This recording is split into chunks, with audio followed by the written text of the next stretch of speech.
Hoje nós vamos ter uma conversa séria. As coisas mais banais da vida são aquelas que eu considero mais sérias. Por exemplo, essa camisa, quando eu mandei fazer, foi homenageando a minha filha. Esse aqui era o corredor do navio que na época ela trabalhava. E diz o seguinte: e eu não sabia que a minha história era mais bonita que a de Robinson Crusoe.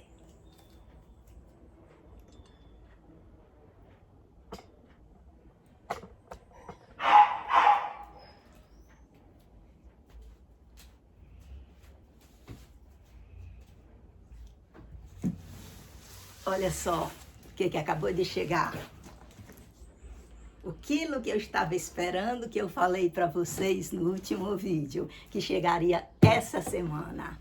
Mas vamos à nossa conversa séria. Vou começar com o poema de Carlos Drummond de Andrade, que é esse que está estampado aqui na camiseta. Meu pai montava a cavalo, ia para o campo. Minha mãe ficava sentada, cosendo. Meu irmão pequeno dormia. Eu, sozinho, menino, entre mangueiras, lia a história de Robinson Crusoe. Comprida história que não acabava mais. No meio do dia brando de luz, uma voz que aprendeu a ninar nos longes da senzala e nunca se esqueceu, chamava para o café.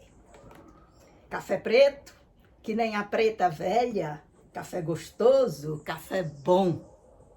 Minha mãe ficava sentada cosendo, olhando para mim e dizia: não acorda o menino, para o berço onde pousou um mosquito, e dava um suspiro, que fundo.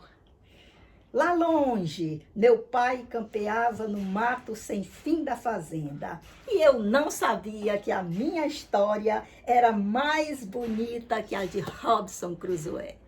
Esse poema, Infância, de Carlos Drummond de Andrade, cheio de sensibilidade, nos mostra como a nossa história é bonita. E não precisa ser só a história do nosso passado, da nossa infância, não. Até a nossa história do dia a dia, ela é muito bonita. E graças a Deus que a gente tem a arte para nos mostrar isso. E os poetas, os cineastas, os escritores, eles colocam na tela, no papel, as coisas mais banais, escrita de uma forma tão bonita, tão sensível, que dá aquele estalo na gente e a gente começa a ver como a nossa história é bonita. Por mais comum que ela seja, por mais simples que ela seja. Eu vejo, às vezes, seguidores que falam da sua depressão, da sua tristeza. Eu sei do que eles estão falando, porque eu também tenho depressão, eu também tenho muita tristeza, por isso que eu me acho capacitada para falar da minha experiência e fazer alguma sugestão. Sugestão não no sentido de faça isso, faça aquilo para amenizar a sua depressão, mas no sentido de que, olha, vai fundo, se conheça, você se conhecendo, você vai lá dentro da sua alma, perguntar o que é que sua alma quer, pode fazer para aliviar essa dor que você está sentindo. Quando você encontra esse algo, você transforma num objetivo. Objetivo esse que vai servir para a sua melhoria, para o seu bem-estar, para o seu alívio. Não é um objetivo visando ganhar dinheiro. Esse aí é outro departamento. Então, a gente começa a investir nesse objetivo e a gente vai vendo que com o tempo, bem que a gente vai melhorando um bocado, porque fugir do sofrimento é impossível. Eu sei que tem horas que a gente fica desesperada, achando que aquilo não tem fim. pode ser até uma coisa assim, bem simples para um, mas não é simples para o outro. Pelo fato de eu viver sozinha, de eu não ter praticamente conhecidos, amigos, eu lido com determinadas dificuldades. Hoje mesmo eu posso exemplificar com um fato que me aconteceu hoje. Eu fui no cartório para fazer uma procuração e lá me informaram que eu precisava de uma testemunha. Uma coisa tão simples, não é? Para determinadas pessoas, para outras não. Então eu perguntei lá às pessoas que estavam no cartório, não é? Se alguém podia assinar sendo minha testemunha que eu estava fazendo aquela procuração, mas ninguém quis se envolver, não é? Às vezes a pessoa, claro, eu tô até razão, né? Você vai assinar que testemunhou sem saber nem quem sou eu, certo? Sem saber o conteúdo, se é mentira, se é verdade, qualquer coisa assim nesse sentido.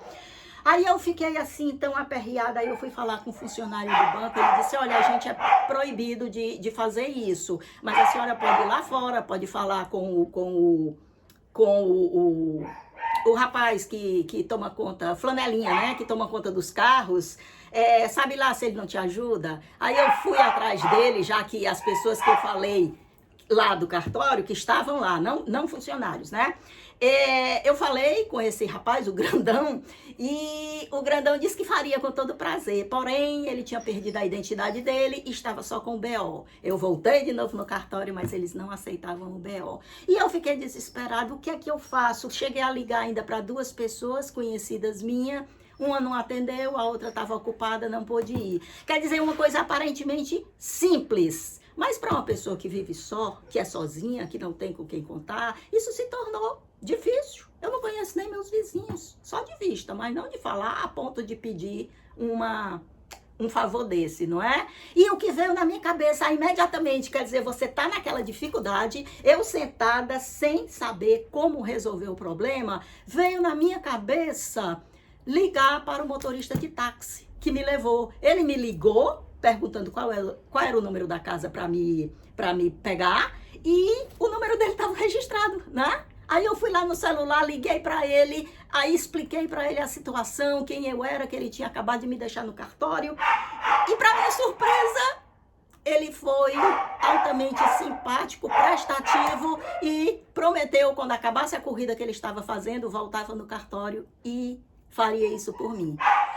Quer dizer, a dificuldade, às vezes, aquilo que para mim estava sendo realmente um problema, depois você fica surpreso de ver que quando você não encontra alternativa, as coisas vão surgindo, as ideias vão papocando assim e você termina encontrando uma solução. Isso, uma atitude tão simples, mas que me deixou mais preparada, mais amadurecida do que na hora que eu entrei naquele cartório, não é? Quer dizer, as dificuldades, as dores, as tristezas, elas servem justamente para burilar o nosso espírito e a gente, aos poucos, ir cada vez mais aprimorando esse espírito, que é possivelmente o que vai ficar depois da nossa morte. Então é bom que esse espírito tenha passado por uma certa evolução, não é? Para a gente seguir adiante e ir para esferas cada vez mais evoluídas.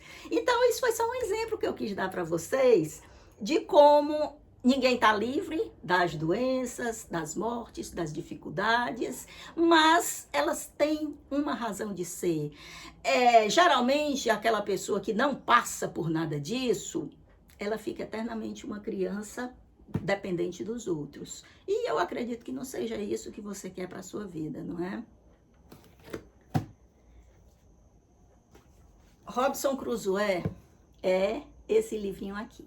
Esse livrinho também fez parte de uma tentativa minha de aprimoramento. Eu passei minha vida todinha lendo, eu sempre gostei de ler. Ler para mim era a maior diversão, o maior lazer. Mas é claro, acabou desgastando demais a minha vista, não é? E o fato é que eu sinto muita gastura de ler. eu, apesar de já ter feito cirurgia de catarata, mas eu ainda tive que continuar usando óculos, e essa gastura persistiu, porque junto à idade, com o desgaste dos anos de muita leitura, é natural que eu não consiga mais ler muito. Então eu tive que começar para não abandonar de vez a leitura, eu tive que procurar uma estratégia. E como hoje é bem difundido os livros em quadrinhos, literatura recontada, então foi ótimo, porque eu comecei a fazer coleção de HQ, né? Que são esses livros de literatura em forma de quadrinho, e as histórias, elas ficam bem resumidas, ficam recontadas, não é? Mas é uma outra alternativa que eu disse para vocês, que foi bom para eu não largar uma coisa que eu tanto amava e que me fazia bem. Tudo aquilo que você ama, você se sente bem. Então, foi outra sugestão. E o livro de Robinson Crusoe, que ele disse que não sabia que a história dele era tão bonita quanto a de Robinson Crusoe, fala justamente, uma metáfora, não é? Daquele homem que saiu, os pais não queriam que ele saísse em viagem, ele saiu e houve um naufrágio e ele escapou, mas sozinho numa ilha. E ele teve que lidar com aquela solidão. É aquela solidão que você sente, não propriamente de pessoas, mas aquela solidão de você se ver sozinho para encontrar uma saída para aquele problema que você está vivendo no momento. E você tem que achar pelo menos um alívio. Por isso eu estou encadeando tudinho para vocês verem a importância que eu dou para os reborns atualmente. Posteriormente, eu acho que vocês devem ter assistido uma outra forma de contar essa história, que foi aquele filme O Náufrago, Tom Hanks, não é? Que, inclusive, muito boa aquela cena em que ele está conversando com uma bola. Ele teve que se refazer, porque ele estava sozinho, entregue somente a si. E a bola que ele conversava era a companhia que ele tinha. Era a quem ele dava toda a importância, porque era o mais próximo de um outro igual que ele achava. Um próximo que tivesse em conexão com ele. Então, os reborns, atualmente, eu gosto muito deles porque eles são, para mim, uma tábua de salvação. Sem eles, as coisas seriam muito mais difíceis. Mas eles também simplesmente não chegaram a mim e se mostraram assim a coisa mais maravilhosa do mundo, não. A gente também tem que trabalhar aquilo que a gente encontra e nota que pode ser sua tábua de salvação, certo? Tem que olhar, tem que valorizar, tem que reconhecer, tem que ser agradecido e tem que investir naquele sentimento. Tem que olhar, por exemplo, para uma roupinha que você compra para ele, um sapatinho, e achar aquela coisa mais maravilhosa. Quando eu compro um coelhinho, por exemplo, eu estendo o coelhinho assim na minha frente e fico olhando para os patinhos, para os ursinhos, seja lá qual for a gravura que tem ali, a estampa que tenha no coelho, mas eu fico achando a coisa mais linda, eu fico saboreando, eu fico despertando, cultivando em mim essa sensibilidade do que está ao alcance da minha mão.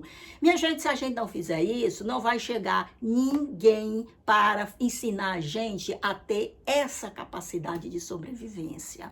Então, atualmente, eu agradeço muito a esses reborns. Eu já tive outras tábuas de salvação, por exemplo, os livros que eu falei para vocês, por exemplo, depois, quando eu tive que largar os livros escritos e passar para as HQs, as histórias em quadrinho, eu já não conseguia ler muito texto, mas mesmo assim eu sinto bastante dificuldade. Eu tive uma tábua de salvação muito grande na época que eu era mais ativa, que eu conseguia ser ativa por força da idade, que não era ainda tão tão avançada, eu adorava escola de samba. Mas não era adorar assim gratuitamente, não. Eu acompanhava todo um processo de uma escola de samba, desde quando havia a escolha do enredo, a escolha do samba que iria representar a escola, as fantasias quando eram escolhidas, o carnavalesco, qual era o carnavalesco escolhido pela escola. Eu percebi, eu tentei ver qual era a escola que eu mais me identificava. Eu pensei até que eu ia me apaixonar por uma escola grande, aquelas escolas que a gente vê na televisão, do grupo especial, mas eu me encantei com uma escola pequena do segundo grupo, Acadêmicos de Santa Cruz, do bairro Santa Cruz, lá do Rio de Janeiro. Quando eu vi que eu estava apaixonada por aquela escola, que eu estava encantada com aquela escola, eu me doei direto para aquela escola, acompanhando todos os passos dela, procurando ver como é que a comunidade interagia com aquela escola. Isso me alimentava. Isso era o que na época, o que eu precisava, curtia aquele amor, curtia aquela paixão, porque ia fazendo bem a mim, ia fazendo bem ao meu interior. As minhas tatuagens que eu tenho na perna esquerda, que é a perna do coração, são todas em homenagem à Escola Santa Cruz, ou então à escola de samba. Porque para mim ir assistir e participar de um desfile era como se eu estivesse penetrando no paraíso. A Sapucaí para mim era um portal. Eu atravessava aquele portal e é como se eu fosse abduzida e estava ali no paraíso. Foi muito bom. Ainda que já tenha passado, a idade pesou, eu deixei de ir, mas eu tenho uma ótima recordação desse período, como eu tenho uma ótima recordação da minha grande afeição pelos livros, que eu nunca deixava de andar se não fosse carregando algum livro. Por isso que eu defendo os bebês reborns, porque para mim hoje eles são o momento principal da minha vida. Me encanta vê-los, me emociona estar com eles. Me cativa ter a interação, ter a rotina com eles. E por isso que eu sugiro a vocês, procurem um objetivo, porque a gente não fica livre das coisas tristes da vida, das dificuldades da vida, mas a gente pelo menos amadurece a ponto de conseguir cada vez mais ultrapassar essas dificuldades e ter uma maior visão, abrangência do que esse nosso período de vida aqui na Terra, aqui nessa dimensão que a gente está vivendo. Então agora vamos abrir a nossa caixa para eu mostrar para vocês. Eu disse para vocês que ia chegar a Isa, a minha nova bebezinha, que ela era muito especial, tão especial quanto o café que o poema de Drummond fala, o café que a negra chamava para tomarem, era um café gostoso, era um café cheiroso e que pertencia àquele período que o poeta estava vivendo da infância dele. Vamos lá abrir?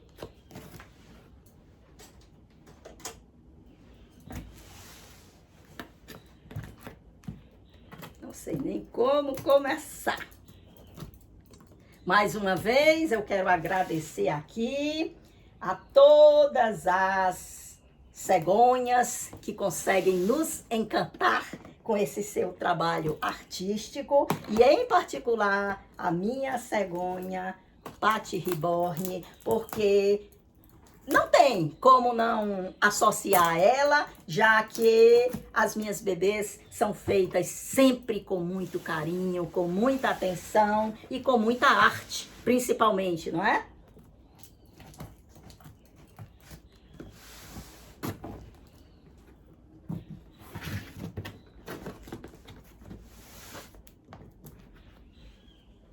Difícil.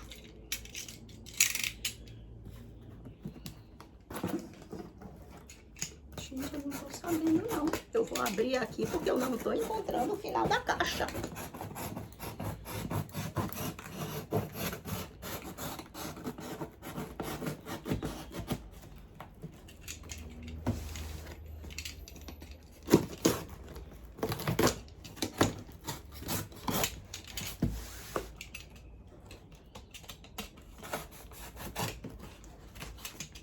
a sua história também é tão bonita ou até mais bonita do que a de Robinson Crusoe. Sabe por quê? Porque é a sua história.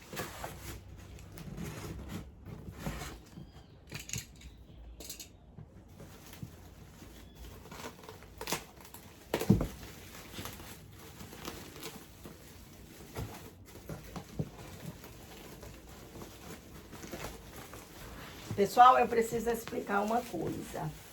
Tem mais gente aqui. Eu tirei a Isa, mas tem mais gente aqui. Eu tô morrendo de vontade de pegar, mas não posso. Eu vou lacrar de novo a caixa, porque dia 26 de novembro eu completo 63 anos.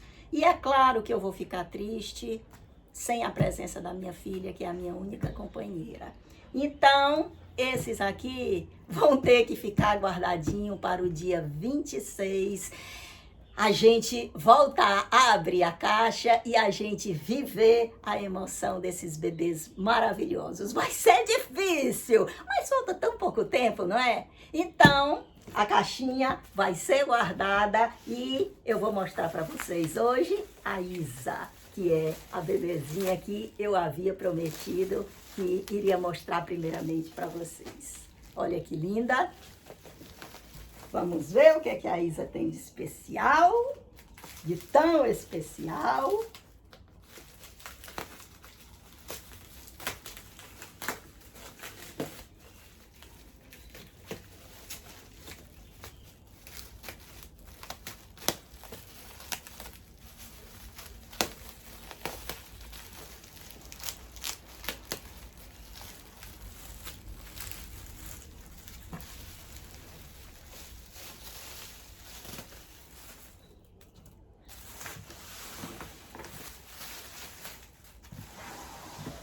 Me aproximar de vocês. Minha gente, ela é muito linda. Minha gente, pelo amor de Deus, olha que perfeição essa menina. Gente, pelo amor de Deus.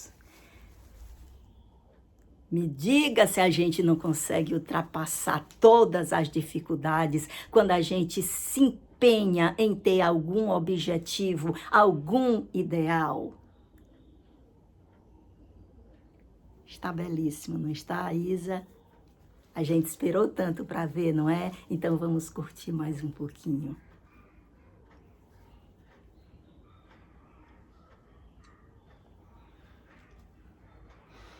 Cheirosa.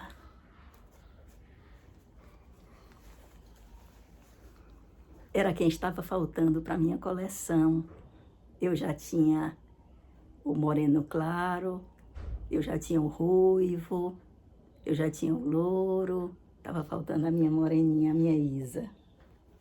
Estou mais do que satisfeita, estou mais do que realizada, e esperando que vocês também entendam como é o mecanismo da existência. Minha gente, a gente não está aqui para turismo, não. A gente está aqui por algo muito mais importante, substancioso, porque a natureza, ela é sábia. Ela sabe que não é apenas trabalhar, ganhar dinheiro, reclamar da falta de dinheiro. Não! A natureza, ela trabalha muito bem nas suas esferas perfeitas. A gente precisa se desenvolver dentro das condições. Não adianta ficar esperando que a solução venha de uma coisa que é muito difícil. A gente tem que procurar as alternativas dentro do que a gente pode encontrar, principalmente encontrar dentro de si. Dentro da gente está todo um universo de possibilidades. Só falta a gente deixar de olhar tanto o lado de fora, deixar de dar tanta atenção a como é que se vive ou se deve viver, ou o que A diz, ou o que o B afirma, e a gente começar a conversar mais com a gente. Vocês observam que todo o meu empenho empenho nesse canal é de fazer com que a gente seja o nosso melhor amigo, que a gente se conheça antes de conhecer qualquer pessoa, antes de conhecer qualquer lugar. Tinha um filósofo, que agora eu não estou lembrando o nome dele, que ele dizia, se você quiser conhecer os homens, viaje muito. Agora, se você quiser conhecer o homem, você não precisa sair do seu quarto. Porque essa viagem interior, nós somos o homem. Nós somos, na nossa essência, igual o que qualquer outra pessoa é. Nascemos, crescemos e morremos. E a gente sabe que, pela perfeição da natureza, isso não vem de graça. Isso deve ter uma sequência, porque nada na natureza se acaba de uma vez. Então, vamos nos preparar para a sequência. Vamos procurar em nós a nossa salvação, a nossa felicidade. Conto com vocês. Agora, a minha Isa é maravilhosa, não é? Muito obrigada por esse tempo todo que vocês passaram comigo. Um forte abraço.